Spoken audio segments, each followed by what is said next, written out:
अगर आप भी चाहते हैं कि मैथिली स्टार अनिल यादव और बंशीधर चौधरी, बिक्की राजा, धर्मेंद्र निर्मलिया और ऑल मैथिली सिंगर का सॉन्ग सबसे पहले आप तक पहुंचे तो दीपक म्यूजिक एंटरटेनमेंट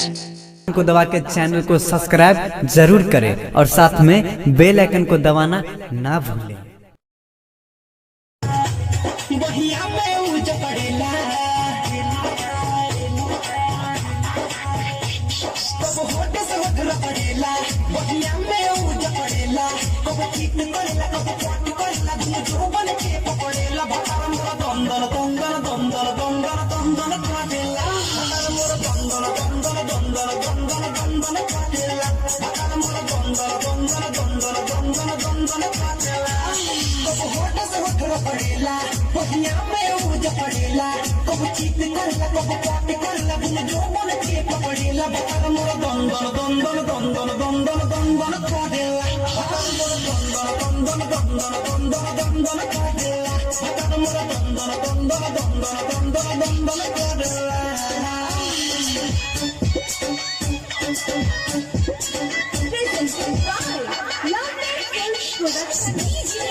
मोर बलम के कला से कम्बा सैया हमरो सुपर हीरो एकरा के सब खतम्बा का कभी सैया के खेला जब से दरिया पला बेले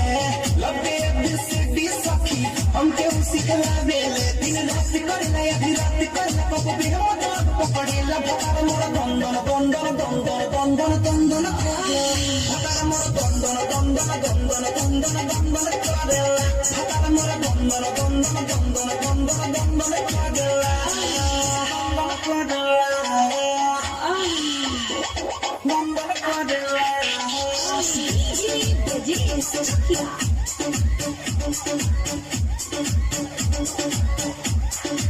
लड़के पर लड़का हो जाला उन पर मार लगावन जाला रोटिया में हम रोटिया बारे बंद ठीक के दिया आई बताता लाच लगेला जब की के आवेले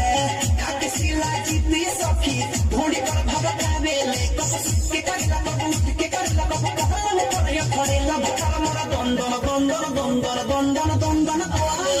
भतार मोरा दंदन दंदन दंदन दंदन दंदन करेला भतार मोरा दंदन दंदन दंदन दंदन दंदन करेला कब होठ से होठ पड़ेला बहिया में उज पड़ेला कब चीत करला कब पाट करला तुम जो मन के पकड़ेला भतार मोरा दंदन दंदन दंदन दंदन दंदन करेला भतार मोरा दंदन दंदन दंदन दंदन दंदन